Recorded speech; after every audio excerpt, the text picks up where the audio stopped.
दोस्तों, आज हमारा एनटीपीसी स्पेशल बैच का नेक्स्ट डे स्टार्ट होने जा रहा है, जिसमें हम आपको बहुत ही लॉजिकल, बहुत ही ट्रिकी क्वेश्चन दिखाएंगे। तो प्लीज़ हमारे चैनल को लाइक कीजिएगा और अपने दोस्तों को अधिक से अधिक शेयर कीजिएगा और हमें प्रमोट कीजिएगा। दोस्तों, हम आपको एनटीपीसी स्पेशल बहुत ही शानदार क्लास दिखाएंगे, जिसमें आपको बहुत ही शानदार क्वेश्चन दिखाएंगे जो एग्जाम में एज इट इज आपको देखने को मिलेंगे। दोस्तों, हमारा क्वेश्चन है 9600 रुपये के एक हिस्से का निवेश 5% पर, जबकि शेष 3% वार्षिक प्रतिफल पर किया जाता है।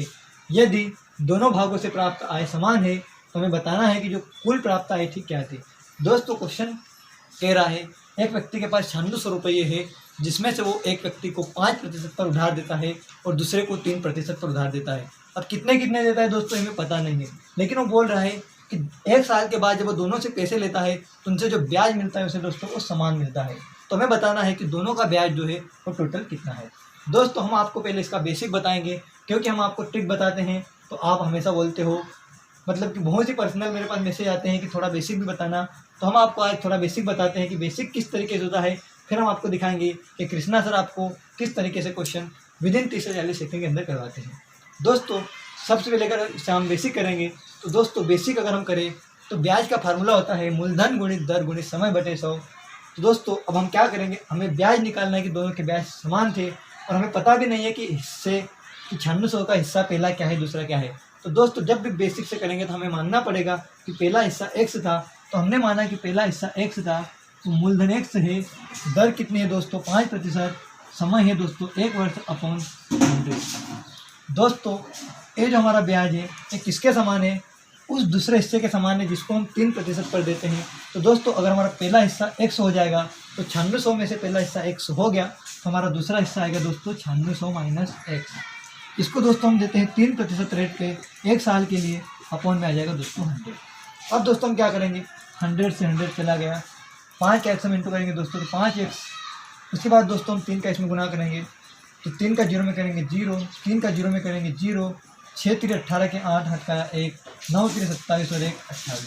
हमारा है दोस्तों 28,800 और 3 का x में करेंगे माइनस लगा हुआ है दोस्तों, यहाँ पे आ जाएगा -3x। उसके बाद दोस्तों 3x इधर माइनस का है, इसको उधर ले जाएंगे तो प्लस का हो जाएगा, तो 5 और 3 हो जाएगा दोस्तों 8x, जो कि बराबर आ जाएगा दोस्तों 28,800।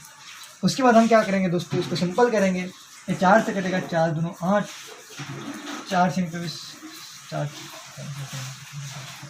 7 28, 4 दूनी 8 और 2 0, ये 2 से जाएगा दोस्तों 3 दूनी 6, 1 बचा, 6 दूनी 12, 0 0। मतलब कि हमारी जो x की वैल्यू है दोस्तों कितनी आ गई 36 रुपये। लेकिन दोस्तों, आप बेसिक से करने जाओगे तो अभी भी आपका इतना कैलकुलेशन करने के बाद, इतना टाइम टेकन करने के बाद भी अभी हमारा सिर्फ पार्ट निकला है कि 9600 का जो पहला हिस्सा था वो इतना था और दूसरा हिस्सा कितना होगा दोस्तों, तो 9600 में से इसको घटाएंगे तो दूसरा हिस्सा आएगा। अब हमें क्या करना है दोस्तों, हमें आय समान दी हुई है, तो हम क्या करेंगे, एक ही हिस्से की निकालेंगे कि ब्याज कितना मिला। तो हमारा जो दोस्तों मूलधन था 3600 था, हमने इसे 5% कर दिया 1 वर्ष के लिए अपॉन 100। 2 0 से 2 0 गए दोस्तों, अब आएगा 5 6 5 30 0 कहते हैं 5 3 15 और 3 18। मतलब कि हमारा जो पहले हिस्से का आय आया, ये आया दोस्तों 180 रुपये, तो हमें इसके ही समान दूसरे हिस्से से भी प्राप्त हुई है। तो हमारी जो कुल आय आई दोस्तों 18 दूनी 36, मतलब कि 360 आई। क्योंकि दोस्तों अगर हमें एक से 180 रुपये मिलेंगे, दूसरे से 180 रुपये मिलेंगे, तो टोटल हमें मिलेंगे दोस्तों 360 रुपये। आई होप दोस्तों आप समझ चुके होंगे कि अगर हम क्वेश्चन को बेसिक तरीके से करें, फार्मूले से करें, तो हमें कितना टाइम लगेगा। लेकिन दोस्तों, अब आपको मैथ से नहीं जादू दिखाएंगे कृष्णा सर कि किस तरीके से इस टाइप के क्वेश्चन को आप विदिन 30 से 40 सेकेंड के अंदर बिना कैलकुलेशन बहुत ही आसान तरीक़ों से कर सकते हो। तो प्लीज़ दोस्तों, अपने दोस्तों को अधिक से अधिक शेयर करो और हमें प्रमोट करो।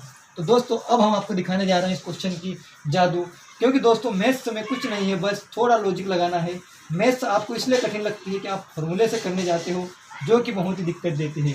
लेकिन दोस्तों, कृष्णा सर आपको कोई फॉर्मूला नहीं दिखाएंगे, आपको ओनली लॉजिक दिखाएंगे, क्योंकि मैथ्स लॉजिक है, मैथ्स एक जादू है जो आपको सिर्फ कृष्णा सर बता सकते हैं। दोस्तों, हम क्या करेंगे, अब हम आते हैं अपने जादू पे, ट्रिक पे, कि हमें इस टाइप के क्वेश्चन किस तरीके से करेंगे। 9600 रुपये का दोस्तों हमें नहीं पता है कि इसके हिस्से क्या है, तो दोस्तों हम मान सकते हैं, माना कि पहला हिस्सा x था जिसे हमने 5% पर दिया, तो दूसरा हिस्सा हम दोस्तों मान लेते हैं कि y था जिसे हमने 3% पर दिया। लेकिन दोस्तों उसी ने एग्जामिनर ने बोला है कि दोनों भागों से जो प्राप्त आय समान है, मतलब कि ये दोनों इक्वल है। तो अब हम क्या करेंगे दोस्तों, x और y का रेशियो ले लेंगे, मतलब कि x अपॉन y जो आएगा दोस्तों अपना कितना आएगा 3/5। आई होप दोस्तों आप यहाँ तक समझ चुके होंगे कि हमने इसे इस तरीके से किया है। x अपॉन y को 3/5 क्यों लिखा है, क्योंकि दोनों से हमें जो प्राप्त आय प्राप्त मिली हो समान मिली है। दोस्तों अब हमें क्या करना है, जैसे कि मान लो कि मेरे एक के पास 3 रुपये है, एक के पास 5 रुपये है, तो टोटल कितने रुपये हुए दोस्तों 8 रुपये। लेकिन एग्जामिनर ने बोला है कि 8 रुपये नहीं है, हमारे पास 96 रुपये है। तो हम क्या करेंगे, इस 8 के बराबर लिखेंगे 96 और देखेंगे कि 8 से कितने गुना है 96 रुपये। तो दोस्तों हमने देखा कि 8 एकम 8, 1 बचा 8 दूनी 16 और 2 जीरो, मतलब कि जो वैल्यू आएगी दोस्तों ये आएगी 1200 गुना। तो दोस्तों अब हम पहला हिस्सा निकालें या दूसरा हिस्सा निकालें और उस पर ब्याज निकालें, क्योंकि हमें दोनों से प्राप्त आय समान है। तो हम क्या करेंगे, पहला हिस्सा निकाल लेते हैं। दोस्तों हम पहला हिस्सा क्यों निकाल रहे हैं कि सेकेंड हिस्सा में हमें 5 से इंटू करना पड़ेगा, पहले में 3 से करना पड़ेगा। मैं आपको दोनों से दिखा देता हूँ दोस्तों, जिससे आपको कोई डाउट नहीं रहेगा। दोस्तों अगर हम पहले हिस्से पे करें तो हमें 3 की वैल्यू निकालनी पड़ेगी दोस्तों। तो 3 में 1200 को गुणा करेंगे तो 12×3 3600 रुपये, मतलब कि हमारा जो पहला हिस्सा है दोस्तों यह 3600 रुपये। अब हम निकालेंगे सेकेंड हिस्सा, तो 12×5 मतलब कि हमारा सेकेंड हिस्सा आ गया दोस्तों 6000 रुपये। दोस्तों हमने यहाँ से हिस्से निकाल लिए कि हमारा पहला हिस्सा 3600 था, सेकेंड हिस्सा 6000 था। अब हम क्या करेंगे दोस्तों, या तो इस पे काउंट करेंगे या इस पे काउंट करेंगे, क्योंकि हमें आय समान हुई है तो एक पे काउंट करके उसका दुगुना कर देंगे। तो हमें दिया है दोस्तों यहाँ पे 5%, तो इसका 5% निकालेंगे तो 5 × 30, 5 × 3 15 और 3 18, मतलब कि हमें जो एक हिस्से से प्राप्त आय हुई है 180 हुई है। तो दोस्तों हमें इससे भी 180 प्राप्त होगी और हमें पूछा है कि टोटल आय कितनी है दोस्तों, तो हमारी टोटल आय आ जाएगी 3600 रुपये। आई होप दोस्तों आप समझ चुके होंगे कि हमने आपको विदाउट फार्मूला विदिन 30 से 40 सेकंड के अंदर क्वेश्चन को किस तरीके से दिखाया है। दोस्तों हम आपको एक बार और एक्सप्लेन कर देते हैं, जिससे अगर आपको कोई डाउट होगा तो दूर हो जाएगा। दोस्तों जब भी इस टाइप का क्वेश्चन दिया जाता है, सबसे पहले हम क्या करते हैं, हमें नहीं पता कि इससे क्या है, तो हमने x और y मान लिया और हमें दिया है कि आय समान है, तो हमने इक्वल करके एक तरफ 5 एक तरफ 3 लिख दिया, क्योंकि एक हिस्से को 5% पे दिया था और एक हिस्से को 3% पे। उसके बाद हमने x और y की वैल्यू निकाल ली अलग अलग, कि x की वैल्यू कितनी है, y की वैल्यू कितनी है। फिर हमने दोस्तों देखा कि x और y टोटल 8 है, लेकिन हमें एग्जामिनर ने दिया था 9600 रुपये, तो हमने देख लिया कि 9608 का कितना गुना है। उसके बाद दोस्तों हम किसी भी राशि को उतना गुना करके निकाल सकते हैं कि हमारी राशि कितनी है। दोस्तों इस टाइप के क्वेश्चन में ये भी पूछा जाता है कि पहली राशि क्या है या पहला हिस्सा क्या है, तो दोस्तों हमें यहीं तक करना रहता है कि पहला हिस्सा 3600 रुपये है, क्योंकि दोस्तों हम अगर फॉर्मूले से करने जाते हैं तो हमें बहुत ही दिक्कत आती है।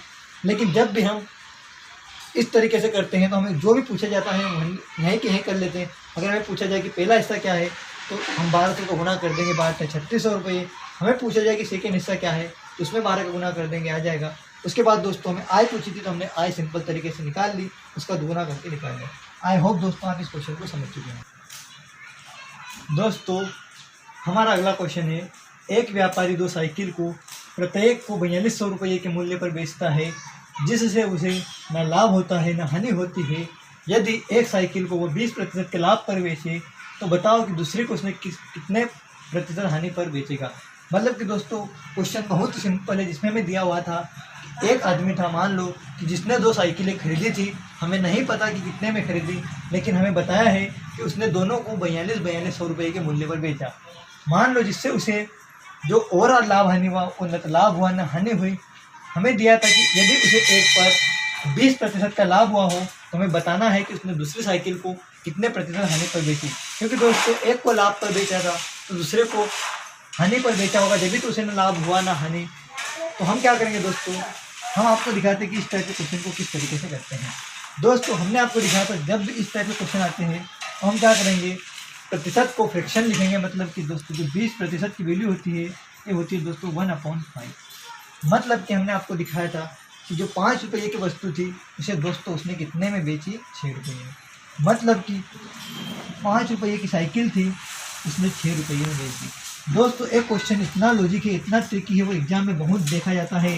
इसलिए हमारे चैनल को दोस्तों अधिक से अधिक शेयर कीजिएगा और हमें प्रमोट कीजिएगा, क्योंकि दोस्तों हम आपको विदिन 10 से 20 सेकंड के अंदर इस क्वेश्चन को दिखाएंगे किस तरीके से हल करते हैं। तो दोस्तों हमने आपको बताया कि सबसे पहले हम क्या करेंगे, प्रतिशत की वैल्यू को फ्रैक्शन लिखेंगे। मतलब कि जो 5 रुपये की वस्तु थी ये दोस्तों 6 रुपये में थी। दोस्तों हम आपको अपना लॉजिक दिखाने से पहले एक बार दिखाएंगे कि आप इसे अगर फिर भी अपने हिसाब से करते तो किस तरीके से करते, लेकिन हम आपको दिखाएंगे कि आपको एग्जाम में वो गलती नहीं करना है। आप करते अगर इसको इस हिसाब से 20% की वैल्यू 1/5 होती है, मतलब कि 5 की वस्तु को हमने 6 में बेचा। दोस्तों फिर आप क्या करते हैं कि आप देखते कि 4200 में बेचा था, तो आप दोस्तों यहाँ पे लिखते 4200 रुपये और देखते कि 6 का 42 700 गुना है, तो आप इसका भी दोस्तों 700 गुना करते और निकालते 7 पंजे 3500।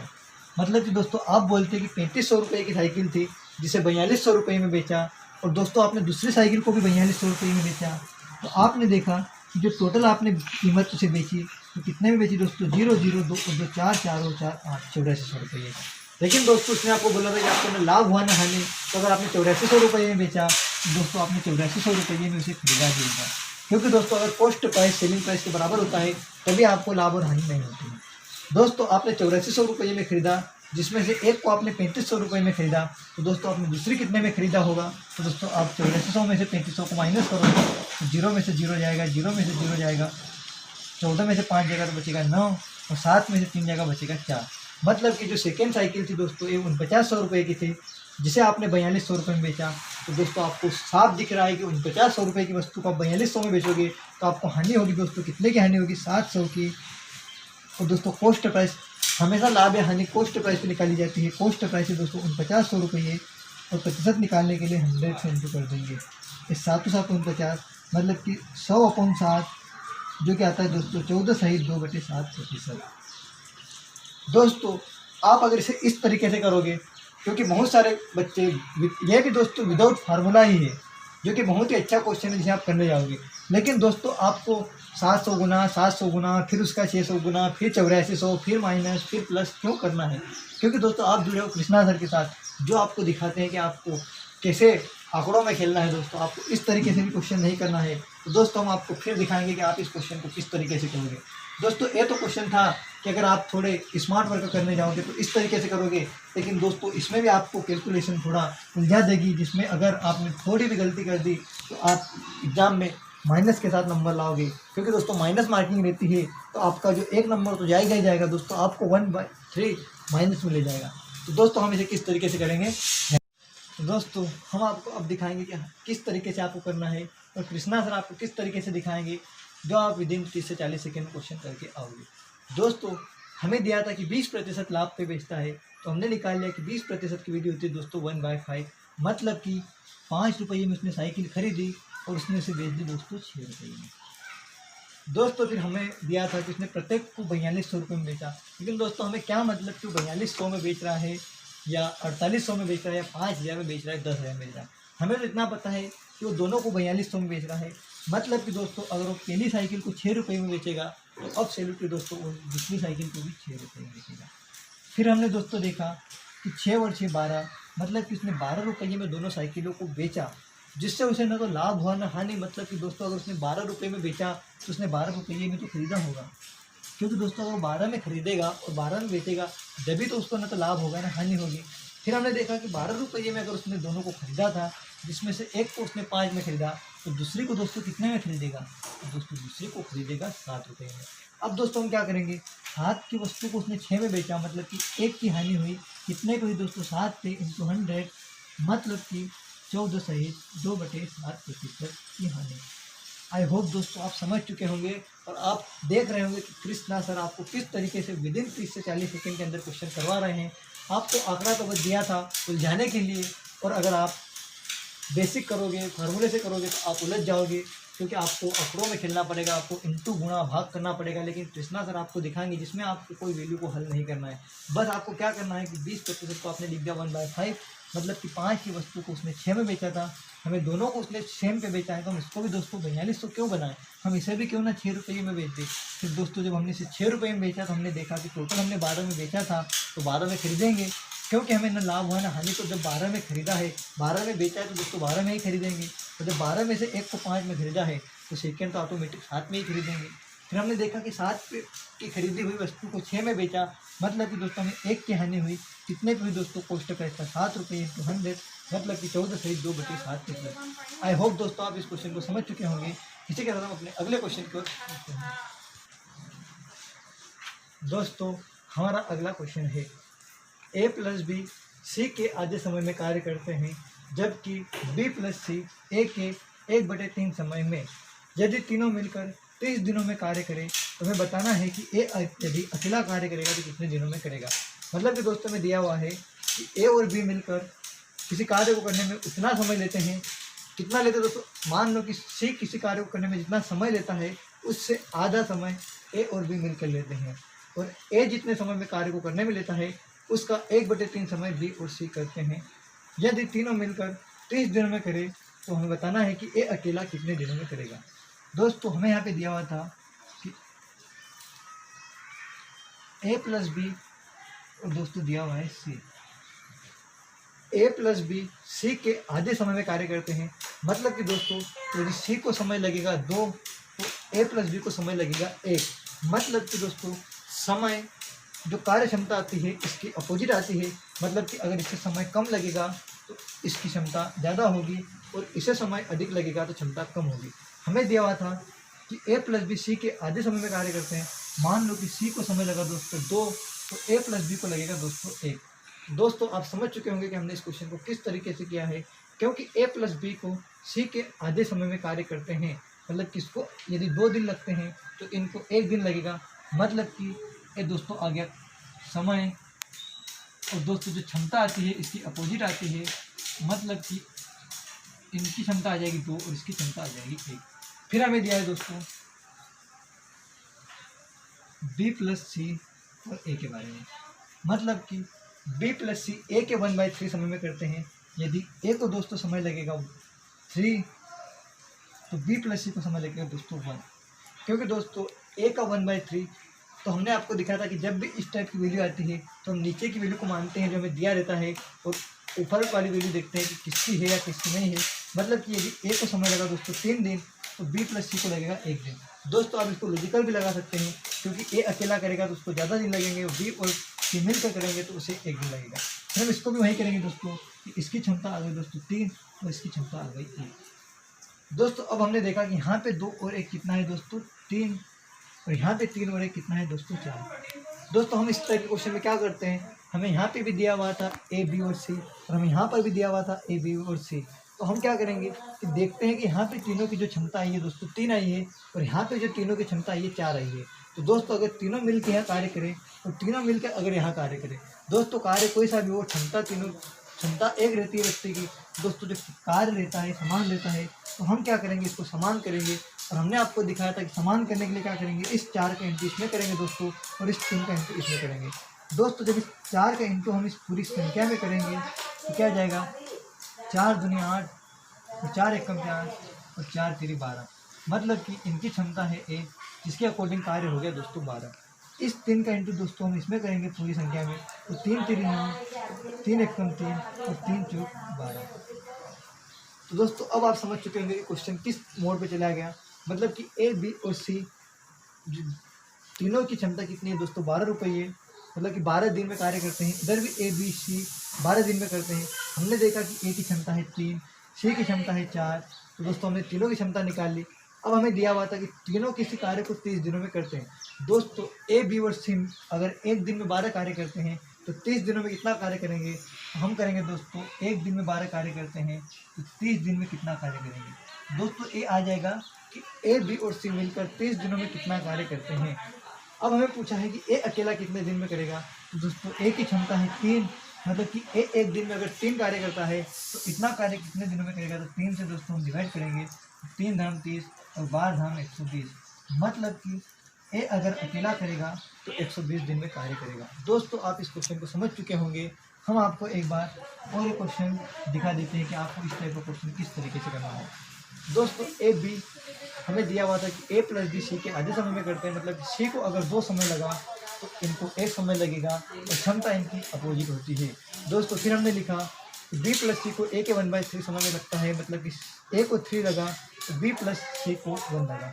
उसके बाद दोस्तों हम क्या करेंगे, हमें इधर भी दिया हुआ था ए बी सी और इधर भी दिया हुआ था ए बी सी। मतलब कि दोस्तों हमने देखा कि इधर क्षमता टोटल आई 2 और 1 3, इधर आई 3 और 1 4। मतलब कि दोस्तों कभी ऐसा हो ही नहीं सकता कि इनकी क्षमता इधर अलग आए और इधर अलग आए। तो हम क्या करेंगे दोस्तों, इनकी क्षमता सेम करेंगे, मतलब कि इधर जो 4 आया इसका इंटू इधर करेंगे, इधर जो 3 आया इसका इंटू इधर करेंगे, जिससे कि दोस्तों क्षमता समान आ जाएगी। इस 4 के इंटू हमने इधर किया दोस्तों, 4 दूनी 8 और 4 एकम 4 और 4 तीन 12। फिर इस 3 का इंटू इधर किया तो 3 तीन 9, 3 एकम 3 और 3 चौक 12। मतलब कि दोस्तों अब जो इधर आया क्षमता 12, इधर भी आ गया क्षमता 12। मतलब कि ए बी और सी की क्षमता 12 है। हमें पता चल गया कि ए की क्षमता कितनी है, बी की क्षमता कितनी है और सी की क्षमता कितनी है। अब हमने देखा कि एग्जाम में हमें पूछा था कि तीनों मिलकर किसी कार्य को 30 दिनों में करते हैं, तो तीनों की क्षमता है दोस्तों 12। एक दिन में अगर वो 12 कार्य करते हैं तो 30 दिनों में कितना करेंगे, तो दोस्तों हमने लिख दिया 12 गुणित 30।